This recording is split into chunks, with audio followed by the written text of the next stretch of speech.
Yan, sarap ng aking sinilihan. Matchay. Ayan matchay ang aking niluluto.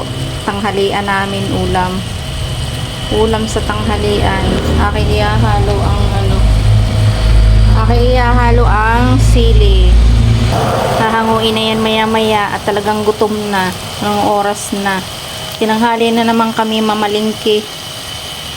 Parang napaibig na naman ako sa maraming sili.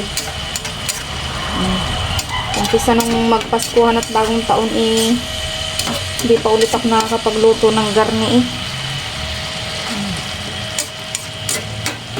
Napaibig na naman sa may siling ulam. Kasi parang ako'y tinatamlay na naman. Sarap to. Ginisa lang, tapos nilagyan ng kamatis,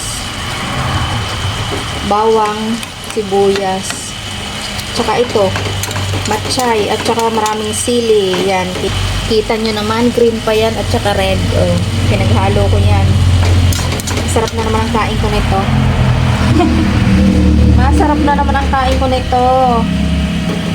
Ito talagang paborito kong pang-ulam, yung mga sinilihan. Pagka ulam kasi ng ulam na talaga ako, nauumay. Ito yung mga nakasanayan namin pagkain kasi sa Bicol, mga ganyan. Diba? Sarap yan. Sarap yan, sinilihan. Kakain na ng tanghalian.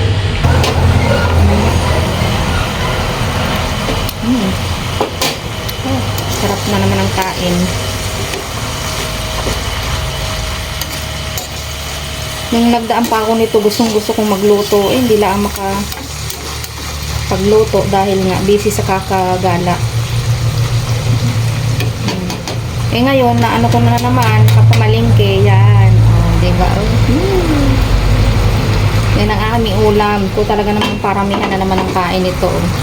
Paramihan na naman ang kanin. Nakaanli na naman ito. Sarap. Daming sili. Ang sarap. Daming sili. Ang mantikang ginamit ko dito, yung mantika ng pinagpupura ng baboy. Yung mga taba-taba. Kaya kahit na na hindi ko siya lagyan ng karne, malasa na. Grabe, ang sarap pa. Kain tayo. Yan, luto na. Yan po na.